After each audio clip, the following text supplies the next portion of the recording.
Tout le monde, alors aujourd'hui on va parler d'American Horror Story saison 5. Alors American Horror Story saison 5 parle de hôtel. Donc euh, il faut savoir que déjà en premier American Horror Story saison 5 est la saison la plus terrifiante et la plus imposante de toute la série. Donc c'est la saison la plus imposante et la plus terrifiante de toute la série.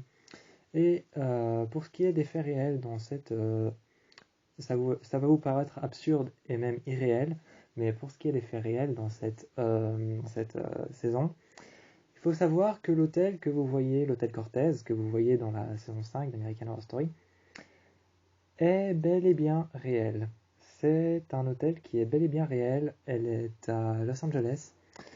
Et c'est un hôtel qui est bel et bien réel. Et la suite est un peu plus terrifiante, car c'est un hôtel qui existe bel et bien, qui est à Los Angeles, et qui a réellement été construit par un architecte pour enfermer les visiteurs à l'intérieur.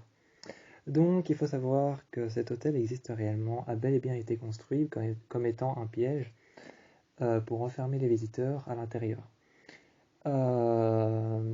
Aujourd'hui, ce n'est plus qu'un hôtel banal comme tous les autres, mais elle a bel et bien été construite comme étant un piège.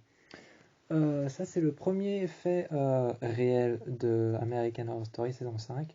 Pour ce qui est d'American Horror Story saison 5, pour les âmes fragiles et les âmes sensibles, je vous l'accorde que cette série est juste trash, mais très très trash, quoi. C'est en fait l'une des saisons les plus trash parce qu'elle aborde certains sujets qu'on n'aborde pas tous les jours dans les séries d'horreur.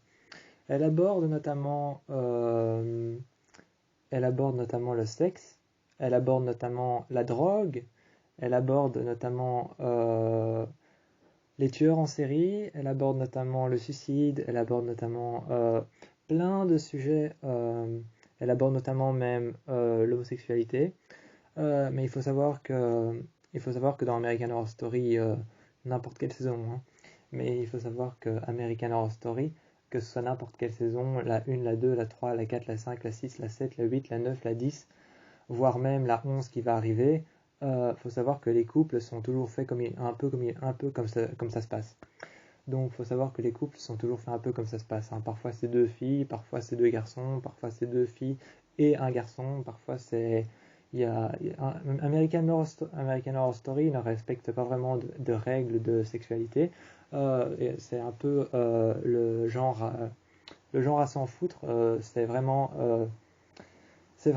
American Horror Story s'en fout un peu de la sexualité des personnages. C'est tel personnage s'aime avec tel personnage et voilà, c'est comme ça forme un couple, un point, c'est tout. Il n'y a pas de on doit être comme ça, il y a pas, en fait, il y a pas par rapport au couple dans American Horror Story, en fait, ils ne sont pas étiquetés comme étant hétéros, comme étant gays, comme étant lesbiennes ou comme étant bisexuels. Ils ne sont pas étiquetés, c'est simplement libre cours à la personne qui veut sortir avec la personne. C'est libre cours au personnage de savoir avec qui il va se sentir le mieux et on verra si ça fait un couple gay, lesbienne, bi ou même un plan à 3. American Horror Story est entièrement une série qui fonctionne sous ce thème-là par rapport aux relations des personnages. Et c'est encore plus visible avec la présence de Lady Gaga dans American Horror Story Hotel saison 5, car Lady Gaga, pour ceux qui la connaissent, hein, elle est mondialement connue. Pour ceux qui connaissent Lady Gaga, ça m'étonnerait que vous la connaissiez pas, elle a ce côté brutal quand même, hein. Elle a ce côté brutal, un peu fashion tendance décalé, qui revient d'ailleurs dans un épisode. D'ailleurs, le côté fashion tendance décalé de Lady Gaga revient dans un épisode de American Horror Story saison 5 où on voit tout un défilé qui a été créé par le premier amant du personnage de Lady Gaga qui est une comtesse. Et donc la comtesse, qui est le personnage de Lady Gaga, en fait a un premier amant dans la saison 5 d'American Horror Story qui est en fait un styliste qui finalement, à la fin, se découvre une passion comme étant gay, comme étant attirée par les hommes. Et donc, il y a un épisode où elle se marie finalement avec quelqu'un d'autre en face de son ancien compagnon, qui s'est finalement découvert une passion amoureuse envers les hommes. Et donc, cet épisode est sous l'influence de ce créateur qui a fait toute une série de vêtements. Et alors, il y a tout un défilé où on peut voir un peu le style déjanté et décalé de Lady Gaga. Donc, cet épisode impose vraiment beaucoup d'importance par rapport au personnage de la comtesse, interprétée par Lady Gaga dans American Horror Story. D'ailleurs, il faut savoir que le personnage de Lady Gaga dans American Horror Story n'apparaît qu'au 3e ou 4e épisode. Et ce qui concerne le restant de la série, elle est là pertinemment tout le temps. Donc c'est un personnage très perturbant d'ailleurs parce qu'on sait pas savoir quelle émotion elle ressent réellement. On sait pas savoir si elle est heureuse, on sait pas savoir si elle est mitigée, on sait pas savoir si elle est en colère, on sait pas savoir si elle est triste, on sait pas savoir si elle est on sait pas décrire concrètement ce que ressent la comtesse dans American Horror Story saison 5, parce qu'en fait, elle est littéralement tout le temps en train de s'intéresser aux émotions des autres. Et comme la comtesse, le personnage de Lady Gaga, est toujours en train d'aller vers les autres et de s'en prendre aux émotions des autres, tu ne sais pas décrire ce qu'elle ressent. Tu ne sais pas décrire ce qu'elle ressent, tu ne sais pas pertinemment dire ah bah là je peux comprendre qu'elle est en colère, là je peux comprendre qu'elle est triste, là je peux comprendre qu'elle est perdue, tu peux pas faire ça avec elle parce qu'en fait avec le personnage de Lady Gaga, donc la comtesse, elle est tout le temps en affection avec les sentiments des autres personnages. Elle est tout le temps en affection avec le sentiment des autres personnages, tout le temps en train d'essayer de se raccrocher aux émotions des personnages secondaires autant que les personnages qui sont mis en avant dans la série. Mais elle est tout le temps en train de s'accrocher aux émotions des autres, donc on ne sait pas savoir ce qu'elle ressent et on ne sait pas dire, on ne sait pas lui donner une thématique émotionnelle. On ne sait pas lui donner une thématique émotionnelle parce qu'elle s'accroche aux émotions et aux sentiments des autres. Mais sinon, la saison 5 est l'une des saisons qui m'a vraiment le plus traumatisé. J'avoue que la saison 5 m'a laissé un sacré choc. Lorsque je l'ai regardé pour la première fois, puis que je l'ai re-regardé, puis que je l'ai regardé encore une 3e fois, puis une 4e fois, pour m'habituer au genre de la saison, eh bien, j'avoue qu'elle m'a pour autant laissé un choc la première fois. La 2e fois, j'ai compris qu'elle était trash. La 3e fois, j'ai commencé à m'habituer. À partir de la 4e fois, là, tu comprends en fait le sens de la saison d'American Horror Story. Tu comprends que Hotel est en fait basé sur une légende qui est vouée à l'immortalité. Et donc, apparemment, ce serait quelque chose de positif dans la saison d'American Horror Story saison 5. Ce serait positif d'être immortel. Quelque chose d'ailleurs qui revient dans la saison 3. C'est l'immortalité aussi. Et dans la saison 5, c'est quelque chose qui revient, mais c'est plutôt le désir sexuel et le désir charnel et émotionnel d'être avec quelqu'un pour l'éternité. Donc, tandis que dans la saison 3, c'est l'immortalité tout court. C'est vivre pour toujours. Tandis que là, c'est plus le désir charnel et le désir émotionnel d'être avec quelqu'un pour l'éternité. Donc, il y a aussi toute cette histoire autour de l'enfant qui s'est perdu dans l'hôtel, Holden, où son père, qui est inspecteur de police, vient à l'hôtel tous les jours pour essayer de le retrouver, ainsi que sa mère qui emménage finalement à l'hôtel avec son père pour essayer de vivre dans cet hôtel et de retrouver leur enfant. Et donc, ce que je voulais dire par rapport à l'immortalité dans cette saison, c'est que il considère dans American Horror Story saison 3 et saison 5 que l'immortalité est positive et est quelque chose de bien. Non, en fait, dans la saison 3, il la considère comme étant quelque chose de bien, mais comme étant aussi une punition.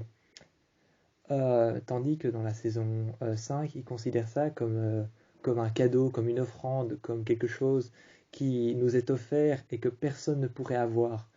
Et donc c'est plus un peu C'est plus un peu exploité comme une drogue à laquelle on ne pourrait s'en lasser.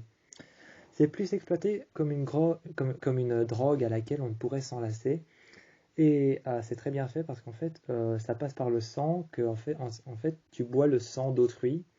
Et une fois que tu as bu le sang d'autrui, de la personne avec qui tu veux rester, tu resteras avec lui pour l'éternité et tu deviendras ainsi, tu auras une envie, euh, un désir charnel que tu ne sauras jamais assouvir et tu voudras toujours manger de plus en plus, toujours avoir envie de rester avec cette personne de plus en plus, toujours avoir envie de... Je sais que je vais dans les mots cash, mais bon, je vais aller dans les mots cash, mais tu auras toujours envie de manger de plus en plus, toujours envie de vivre de plus en plus, et tes désirs charnels et émotionnels vont devenir de plus en plus grands, et finalement, ça va partir dans des désirs sexuels. Ça va partir dans des désirs sexuels intenses, provoquants, qui vont voire même virer à l'érotisme, et ce qui montre qu'en fait, c'est pas nécessairement un cadeau, en fait, quand on y pense réellement, l'immortalité. Parce que l'immortalité consiste au fait que tu ne mourras jamais et que tu resteras toujours comme tu as été. Si par exemple moi j'ai 21 ans, si par exemple moi j'ai 21 ans et que je décide d'être immortel à partir de maintenant, que je le suis et que je ne mourrai jamais, et ben concrètement quand on y pense, je verrai tous les membres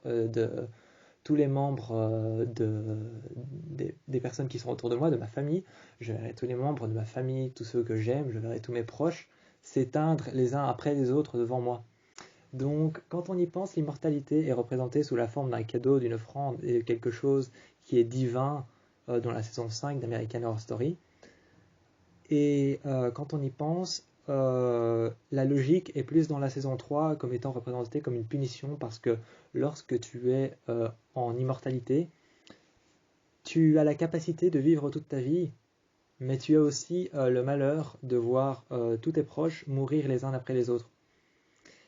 Et toi, tu auras donc le poids de ne jamais mourir. Tu auras le poids de la culpabilité de ne jamais mourir sur le dos. Et donc, quand on y pense, l'exploitation de l'immortalité est bien plus représentée de manière plus correcte dans la saison 3 que dans la saison 5 comme étant une offrande. Ça, personnellement, c'est mon avis constructif par rapport à ce détail dans la saison 5 d'American Horror Story. Pour ceux qui n'ont pas froid aux yeux, encore une fois, hein, comme la saison 4, elle est assez brute, assez trash, assez sèche, et elle a un beau rendu. Mais pour ceux qui n'ont pas froid aux yeux, eh ben, je vous conseille d'aller la voir. C'est une saison qui est des plus imposantes. C'est la plus imposante c'est la plus imposante en fait de la série. C'est la plus imposante de la série parce que cette saison-là, la saison 5, American Horror Story Hotel, est filmée toujours sous forme de gros plans. Et comme c'est filmé avec un caméscope sous forme de gros plans à l'intérieur d'un endroit qui est vaste et qui est en fait un hôtel, et un hôtel c'est rempli de chambres, c'est rempli de pièces, c'est rempli de couloirs, c'est rempli d'endroits, de lieux dans lesquels tu pourrais aller. Et comme c'est assez vaste, c'est assez grand, et bien comme tout le temps, en fait, pendant toute la série, et bien, comme tout le temps, pendant toute la série, le caméscope va tout le temps filmer en plan large. Et bien, comme c'est filmé en plan large à l'intérieur de quelque chose qui est vaste, qui est grand et qui montre de la supériorité et qui peut être finalement imposant, ça montre le fait que la série soit terrifiante et très imposante. Ce qui fait en sorte que la saison 5 est très imposante par rapport à tout en fait. Elle est très imposante par rapport à la manière dont elle est filmée, par rapport aux personnages, par rapport aux sentiments, par rapport aux tueurs en série. Pour ce qui concerne les tueurs en série, il faut savoir que dans l'épisode de La Nuit du Diable, qui est en fait un épisode où tous les serial killers, tous les esprits des serial killers ressortent et refont surface. Il faut savoir que dans cet épisode, il y a Lily Rabe qui fait son apparition durant cet épisode et durant quelques épisodes plus tard aussi, jusqu'à la fin de la saison, je crois. Jusqu'à la fin de la saison, elle fait son apparition à partir de cet épisode qui est La Nuit du Diable, et donc un moment dans l'hôtel où pendant une nuit, tous les serial killers de l'hôtel ressortent et font leur apparition. Lily Rabe fait son apparition et donc on voit son nom inscrit au générique. on voit son nom inscrit au générique dans la série. Et on s'attend à voir la Lily Rabe qu'on a vue dans American Horror Story saison 1, 2, 3 et 4. Non, elle joue pas dans les 4, désolé. Elle joue pas dans les 4. On s'attend à la voir vraiment comme on l'a vu dans la 1, la 2 et la 3. Mais en fait, on la voit comme étant une serial killer qui apparemment une serial killer qui tuait des prostituées. Et on la voit comme étant une serial killer. Elle est tellement bien maquillée qu'on ne la reconnaît pas. En fait, elle a été maquillée de manière à... Faut savoir que Lily Rabe, l'actrice, est une femme totalement, mais vraiment très féminine. C'est une femme vraiment très féminine, avec beaucoup de... Elle a beaucoup de grâce, beaucoup de... Elle dégage une certaine sensualité, comme ça, elle est très frêle et fragile. En tout cas, elle a l'air, mais elle est une super actrice et elle a une aptitude à dégager une féminité vraiment très, pas provocante, mais qu'on peut apercevoir de loin, si je peux dire ça comme ça, si je peux formuler ça comme ça. Elle a vraiment une féminité en elle, Lily Rabe, l'actrice, qu'on peut apercevoir de loin, qui est vraiment très présente par rapport à ses personnages. Et elle a vraiment, dans la saison 5, elle a vraiment ce côté garçon manqué. Ce qui est très perturbant parce que ça ne va pas avec ses anciens personnages d'American Horror Story. Et donc, comme ça ne va pas avec ces anciens personnages d'American Horror Story, eh bien, comme par exemple la sorcière blanche dans American Horror Story saison 3, comme la propriétaire de la maison dans la saison 1, comme l'une des, l'une des nonnes dans Asylum, et ben, comme tous ces personnages-là, qui sont des personnages très féminins, très frêles, très fragiles, avec une certaine fragilité et vraiment beaucoup de féminité, eh bien, on la reconnaît. Mais à travers le personnage de la saison 5, donc une tueuse en série qui tuait des prostituées, on ne la reconnaît pas parce qu'en fait, elle est maquillée sous forme de garçon manqué. Donc on ne la reconnaît pas, mais c'est vraiment elle. C'est vraiment elle et ça m'a marqué parce que pendant tout un temps, je me disais c'est qui cette actrice et pourquoi est-ce qu'il est écrit Lily Rabe au générique alors qu'on ne la voit pas. Je me disais pourquoi il est écrit son nom alors qu'on ne la voit pas, mais en fait c'est elle parce qu'elle est maquillée tellement bien qu'on ne la reconnaît pas. Donc ça c'est quelque chose que je voulais souligner, qui m'avait un peu marqué dans la saison 5. Mis à part ça, la saison 5 est juste géniale, je vous encourage à aller la voir avec plaisir. Et pour ce qui est du reste, je crois que j'ai tout dit. On a aussi Matt Bomer qui est là pendant un seul épisode. Je crois que c'est le tout premier épisode où on voit pas. C'est le tout premier épisode où on voit apparaître la comtesse. Il y a une apparition de Matt Bomer qui est là, je pense, pendant un épisode ou deux, voire même trois. Je crois qu'il est là. Il n'est pas là pendant toute la série. Parfois il disparaît, parfois il revient. Mais il apparaît pendant deux ou trois épisodes, voire quatre ou cinq. Mais sinon, je vous encourage fortement à aller voir la saison 5, qui est l'une des plus imposantes et l'une des plus marquantes de tout American Horror Story. Sur ce, je vous dis ciao pour une prochaine vidéo.